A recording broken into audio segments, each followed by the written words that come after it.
The Trump administration here in America would not allow the leader of the Palestinian Authority to come here to the United Nations to speak.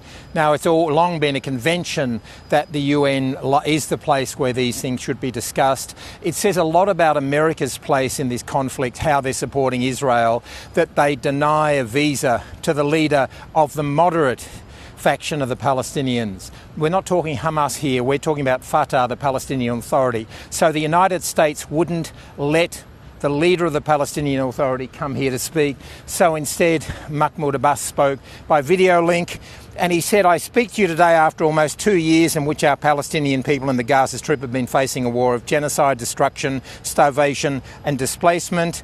And he said what Israel is carrying out now is not merely an aggression, it's a war crime and a crime against humanity. Of course, Israel denies all of those things. Let's have a listen to what Mahmoud Abbas said. We affirm that Gaza is an integral part of the state of Palestine and that we are ready to assume full responsibility for governance and security there. Hamas will have no role in governance, and it, along with other factions, must hand over its weapons to the Palestinian National Authority. That's Mahmoud Abbas speaking there. John, meanwhile, Donald Trump seems to be suggesting an end to the war could be close. Is that right? What's going on?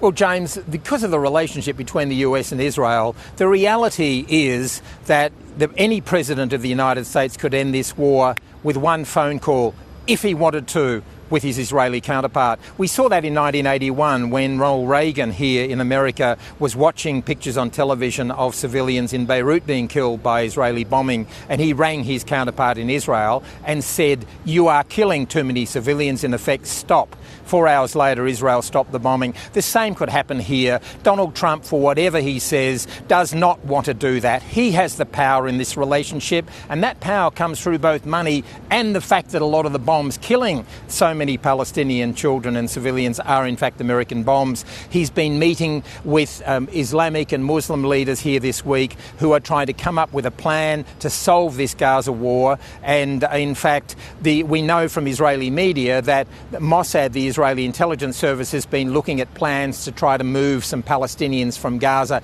to either Sudan or Somalia to get them out of the Gaza Strip. Let's have a listen to what Donald Trump said a short time ago.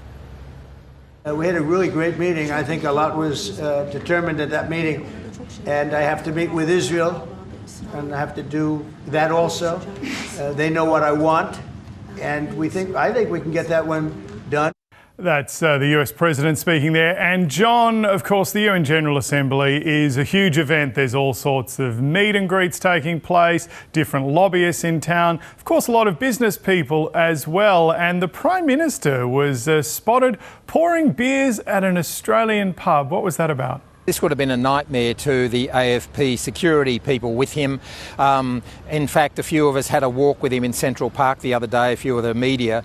And one thing he said, if I get a chance, I want to go to that Australian pub here in New York, in Manhattan. He did that to chance of elbow. It very much sort of, to me, brought up the old imagery of Bob Hawke, another Labor leader who excelled in that sort of atmosphere of people having a beer. And so many of those guests would have been stunned to have seen the Prime Minister of Australia walk in there and start pouring them beers. And so, look, it was a sort of lighter note in an otherwise very, very busy week for the Prime Minister.